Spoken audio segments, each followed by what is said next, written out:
It's time to complain about progesterone, everybody.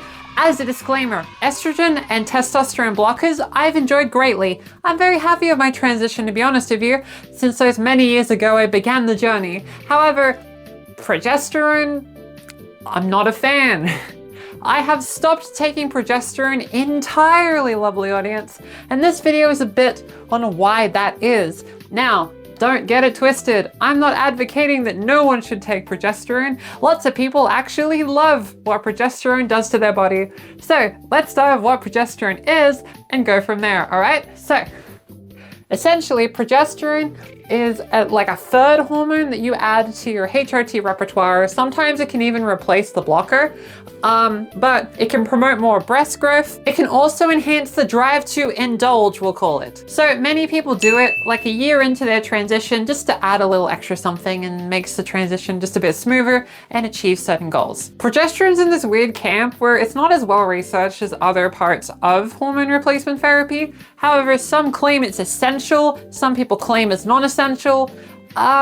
Who knows? I'm not a scientist, so I'm not going to tell you. What I am going to tell you is what it did to my body. Just a note, this is my own experience, and from what I read on the internet, not a common one. I've only found like one Reddit post or two that references this rough experience. So, like all hormones, there are potential side effects, lovely audience, and, well, there was one big one that I didn't anticipate, and that is depression symptoms. Woo! That's right, lovely audience. For some reason, progesterone gave me depression symptoms. I don't have clinical depression, lovely audience. When I was taking progesterone, it felt like I did. It was so bad, in fact, that I saw multiple counselors, and I tried to get to the bottom of why I had sudden deteriorating mental health issues. Truth is, progesterone just made me really, really, really, really depressed. And to be real, that experience really helped me walk into the shoes of people that do have clinical depression. So I'm not saying I know what it's like. However, I feel like I'm a step closer to understanding what people might go through. Now, there's a lot of steps away from full understanding, but it was a step regardless. So for a while, I was pretty low mood. And that was a bit tricky because I was near the start of transition. That was meant to be like a happy, empowering experience, right? See, progesterone did this thing called anxiety to me. Anxiety is not really a thing you cure, but rather a thing you learn to live with and not let it affect you too much, right? So I do have anxiety already. A lot of people do. But progesterone amplified it to a level that was debatably almost crippling. I had experiences where I would be going to a university class and I would get so aggressively anxious that I would literally walk all the way up to the door to where the lesson is and then not walk into the building. Because doing so would be scary and I just would go home. Mind you, it took me a long time to get to that door, but it just didn't feel possible. Honestly, the anxiety was very consuming. It was very consuming. It made it hard to feel calm. Around this time, I started using social media like Twitter, unfortunately. Luckily, that is no longer the case. Follow me on Blue Sky, it's much nicer. Anyway, I was using a lot of social media and hearing about bad things happening in the world. With that, mixed with progesterone, it became this concoction that made me so aggressively anxious that I felt scared to go outside, lovely audience. You might be wondering, doesn't progesterone also increase the mood for indulging? Doesn't that sound fun? Well, I received none of that. Progesterone did nothing. Like literally nothing. My body just didn't care. You put progesterone in it and it went, whatever. Hey, is that progesterone entering our system? No, probably not. I'm gonna ignore that. Yeah, good call. Let's ignore that hormone entering our body. Okay, but at least the breast growth, right? At least I got the breast growth. Lovely audience, I'm gonna break the illusion a little bit. I wear push-up bras. And I'm not exactly, well, I don't exactly have assets, so to speak. So you might be thinking, oh, so you didn't get what progesterone promised and instead got depression and anxiety symptoms. Yeah, that's pretty much what happened, unfortunately.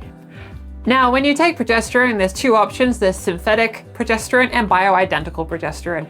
Now, I started with the synthetic one, which is cheaper, which is good, but the synthetic progesterone had way heavier effects. Way heavier, right?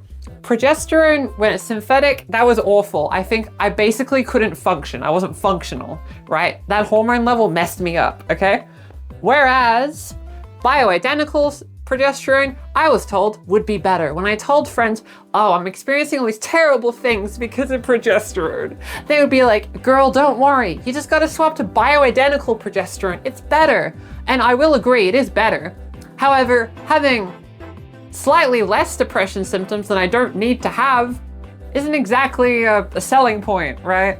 Progesterone ultimately did nothing to my benefit, and it did everything wrong, and it really sabotaged every attempt I had to start university and to start ice skating lessons. Around the time I was doing those two things, my anxiety was so bad I couldn't do them.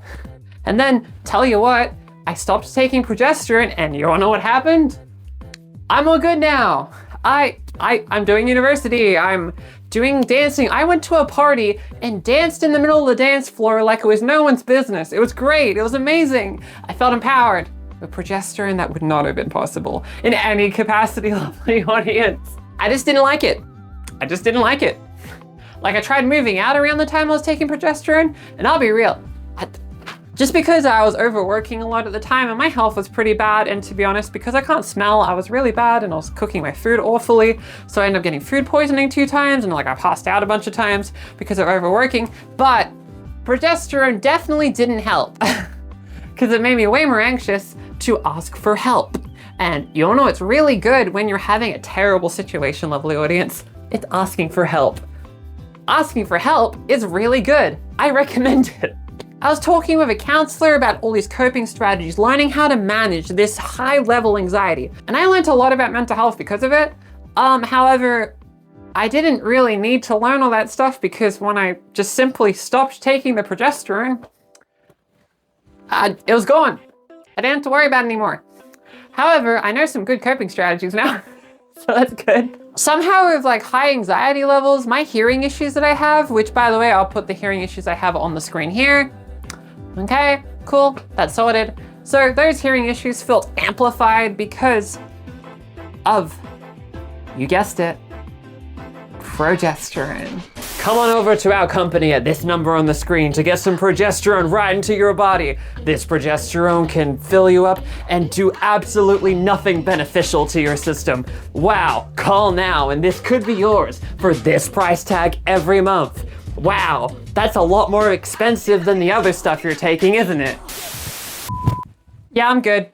So I decided to stop taking progesterone, and now I don't have to spend as much money when I, get my HRT every month. I'm really happy in my transition, lovely audience. Before bottom surgery, I took estrogen and testosterone blockers, and now that I'm post-bottom surgery, I just take estrogen. So, to be honest, there was no real reason to continue progesterone because, these aren't really selling points now, are they? I'm happy about it. When you transition, you can pick what parts of transition you do. And don't give in to peer pressure. I was told by a lot of people to keep taking progesterone as that's what trans people do. And that's not the case, okay? I hope you enjoyed this video. If you want more from me, click the funny like button, hit the funny subscribe button for weekly trans videos. That's right, we do this every week. Also, I stream every week on the time on the screen right here. Stay hydrated and know that you are valid. I'll see you next week.